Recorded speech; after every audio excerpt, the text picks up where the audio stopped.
Bienvenue à l'échange. Aujourd'hui, on va parler de Robert Desnos. C'est une figure absolument centrale et en même temps assez déroutante, je trouve, de la poésie du XXe siècle.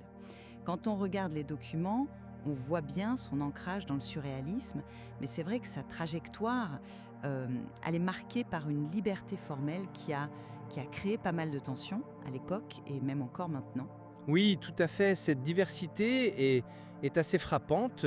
Desnos, il passe de l'écriture automatique la plus pure, hein, les fameux sommeils hypnotiques qui fascinaient tant ses contemporains, à l'utilisation, et c'est vrai que ça pouvait paraître provocateur, de formes vues comme classiques, comme l'alexandrin.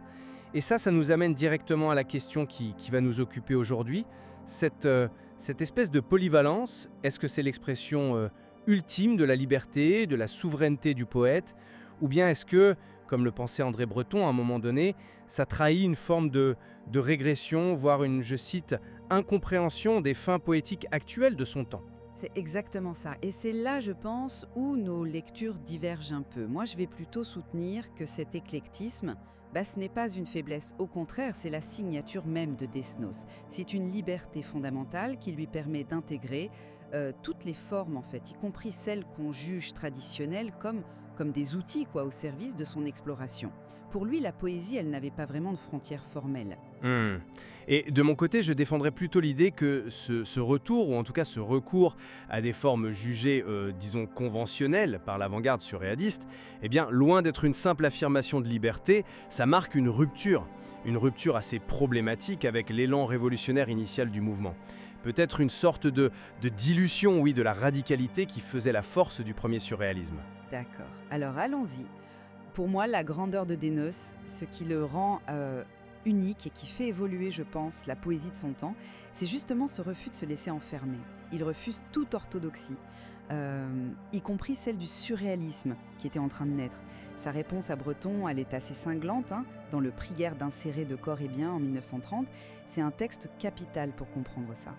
Il demande, un peu ironiquement, n'est-ce point une preuve de liberté en 1930 que de pouvoir, quand cela lui chante, écrire en alexandrin. Et la clé, pour moi, elle est dans ce qu'il ajoute juste après. Étant entendu que l'alexandrin gagne à être malmené et que, le vers étant libre, l'alexandrin n'est plus qu'un cas particulier du vers libre. C'est une redéfinition assez audacieuse quand même. Son credo, c'est simple, toute licence. Et cette liberté, elle va bien au-delà de la simple question du vers. On la retrouve dans sa prose, dans les jeux de mots fulgurants de Ross Sélavy, bien sûr, mais aussi dans son travail pour la radio, le cinéma, le journalisme. Pour lui, tout ça, c'était pas séparé, c'était des extensions de sa pratique poétique, une manière d'explorer la parole sous toutes ses formes. Oui, vous parlez de liberté souveraine, mais comment on concilie cette liberté revendiquée avec l'usage d'une forme aussi chargée historiquement que l'alexandrin? Le mouvement surréaliste lui-même, à ses débuts en tout cas, il voulait justement faire exploser ça, non? C'était le symbole même de la tradition académique, des fameuses chaînes du vieil alexandrin dont parlait Breton et que le surréalisme voulait briser. Votre interprétation de sa réponse à Breton, elle me semble peut-être un peu bienveillante, non? Est-ce que ce n'est pas plutôt une façon de justifier après coup un choix qui en fait l'éloignait des principes forts du mouvement? Parce que le second manifeste de Breton, lui, il est sans appel. Il juge ces alexandrins mauvais, entre parenthèses faux, chevillés et creux. Et il y voit une ambition ridicule et d'une inexcusable des fins poétiques actuelles. Ce n'est pas rien comme critique. C'est une condamnation esthétique, idéologique, et elle vient de celui qui, quelques années avant, était fasciné par le Desnos des sommeils. Et Breton, il pointait aussi du doigt le journalisme, qu'il jugeait incompatible avec la recherche surréaliste. Comment on peut ignorer un jugement aussi sévère? Non, je ne l'ignore pas du tout, ce jugement de Breton, mais je pense qu'il faut le remettre dans son contexte et peut-être ne pas le prendre comme la seule grille de lecture possible. Quand Desnos dit vouloir malmener l'alexandrin, ce n'est pas une allégeance à la tradition, c'est un défi, c'est une façon de montrer que même cette forme, aussi chargée qu'elle soit, il peut se l'approprier, la tendre, la moderniser. En la qualifiant de cas particulier du vers libre, il ne la réhabilite pas sagement. Il l'absorbe dans une vision beaucoup plus large de la liberté poétique. Il la désacralise en quelque sorte. Et puis, il y a les témoignages, vous savez, comme celui de Malkine qui racontait que Dénos pouvait improviser, parler en alexandrin pendant des heures, la nuit dans les rues. Ce n'était pas une contrainte pour lui. C'était un jeu, une sorte de performance presque naturelle. Pour moi, c'est une preuve de maîtrise absolue, une façon d'affirmer son pouvoir sur toutes les formes et pas du tout une régression. Il montrait que la liberté poétique, ce n'était pas seulement détruire l'ancien, mais aussi le réinventer de façon subversive. Une réinvention subversive, ou peut-être une provocation qui finissait par brouiller le message révolutionnaire initial. J'entends bien l'argument de la virtuosité, c'est indéniable. Mais si on se replace vers 1925-1930, pour les surréalistes, disons les plus orthodoxes, l'heure était vraiment à la rupture radicale, à l'exploration de l'inconscient, à l'automatisme. L'idée, c'était de faire table rase du passé littéraire bourgeois. Alors, utiliser l'alexandrin, même pour le malmener, ça pouvait quand même ressembler à une concession, non ? Ou pire, à une sorte de dandisme formé qui risquait d'affaiblir la portée subversive du projet collectif. La critique de Breton, bon, elle est peut-être dogmatique, c'est vrai, mais elle traduit cette exigence d'intransigeance. Pour lui, les fins poétiques actuelles, elles étaient ailleurs. Elles étaient dans la plongée dans l'inconnu, pas dans le recyclage, même si c'était ludique, des vieilles formes. Est-ce qu'il n'y avait pas un risque de banaliser la révolution surréaliste en jouant avec les outils de l'adversaire, finalement ? Mais attendez, qui a plongé plus loin dans l'inconnu que Dénos à ses débuts ? Breton lui-même, dans Les Pas perdus, il est complètement fasciné. Il décrit Dénos en état de sommeil hypnotique fin 1922 comme étant, je cite, « véritablement dans son élément, produisant ces jeux de mots incroyables, tout à fait inédits comme ceux de Rossé-la-Vie. » Il parle de prodige. Dénos, il était au cœur même du réacteur surréaliste. Il explorait des états limites avec une audace folle, qui a même fini par inquiéter Breton lui-même d'ailleurs. Surtout après cet incident où Dénos, en plein sommeil, aurait menacé Éluard avec un couteau. C'était une exploration radicale, oui, voire dangereuse. Mais justement, pourquoi est-ce qu'il faudrait réduire Dénos à cette seule période, même si elle est fondatrice ?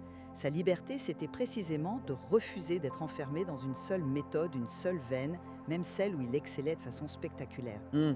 Mais c'est exactement là où, pour moi, ça pose question. L'apport initial de Desnos, il est immense, il est fondateur, ça personne ne le nie. Breton le voyait comme un des grands révélateurs du mouvement.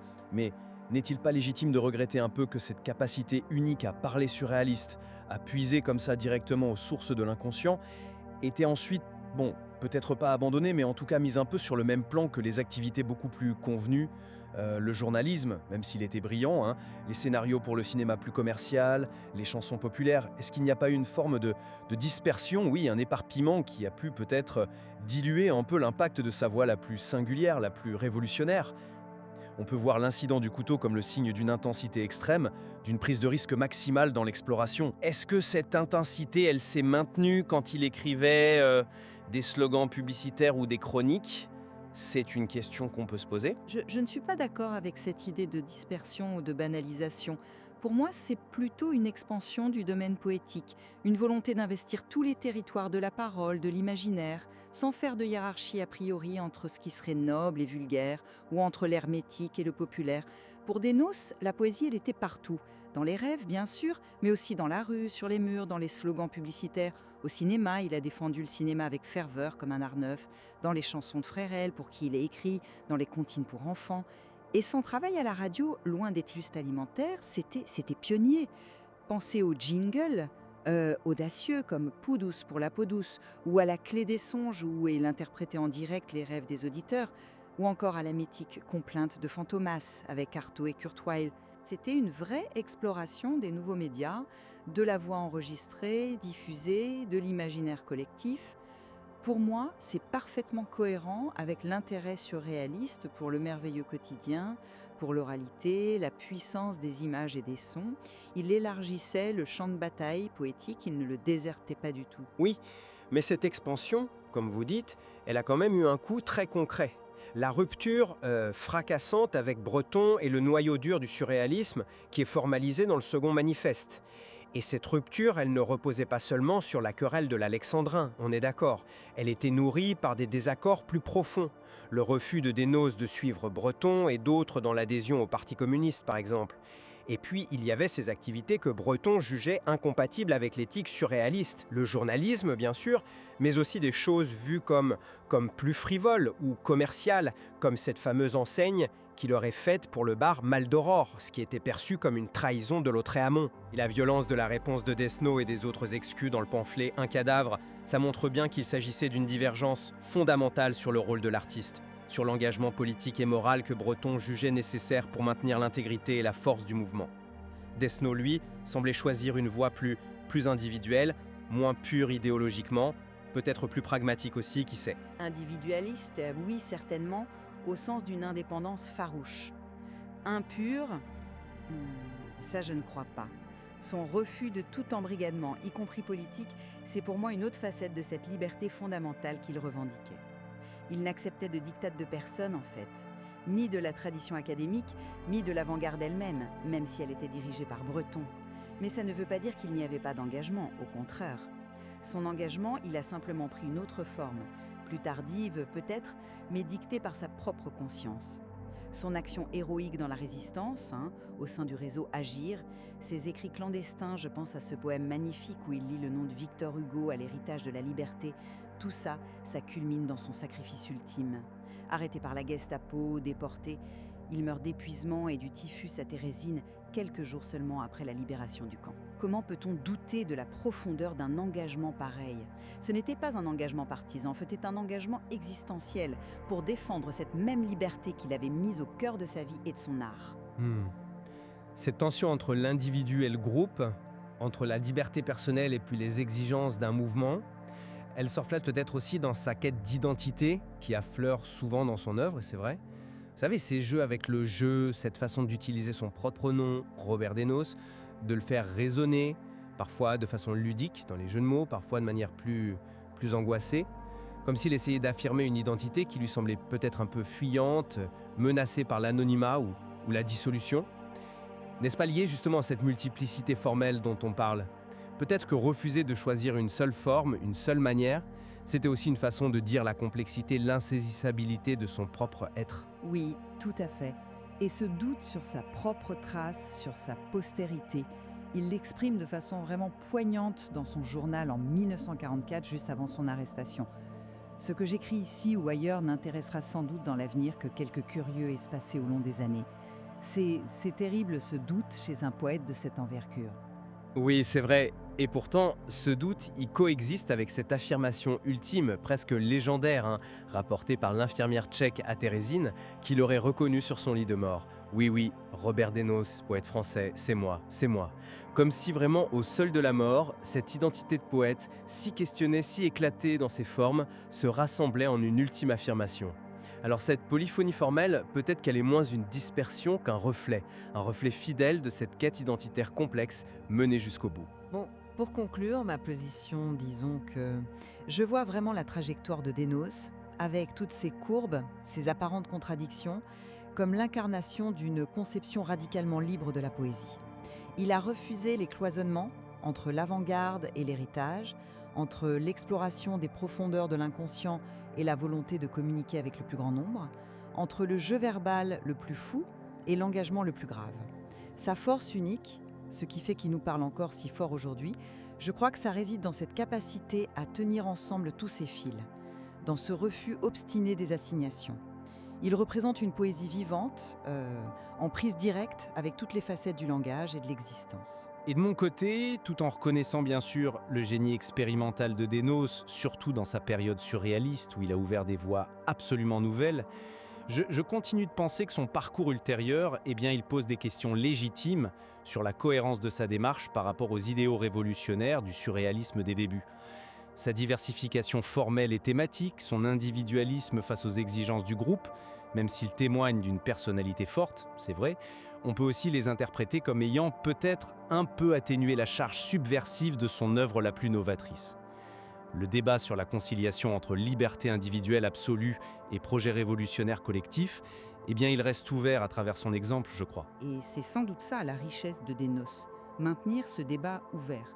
Il nous force à nous interroger sur ce que ça veut dire être libre en poésie. Est-ce que c'est dynamiter toutes les formes qui existent ou est-ce que c'est se les approprier toutes, jouer avec elles sans tabou? Cette tension entre ces deux pôles, elle traverse toute la modernité poétique et Dénos l'incarne de manière exemplaire. Tout à fait. Et examiner son œuvre à travers ce prisme, en s'appuyant sur les témoignages, sur les textes sources, ça nous aide à comprendre non seulement la complexité fascinante du poète lui-même, mais aussi les dilemmes, les évolutions du surréalisme et, plus largement, de la création au XXe siècle. La figure de Dénos, c'est vraiment un carrefour où se croisent des questions esthétiques, éthiques, existentielles. Fondamentales, quoi. Et ça invite chacun, finalement, à poursuivre sa propre exploration de cette œuvre foisonnante. Merci d'avoir suivi cet échange. Au revoir! Au revoir.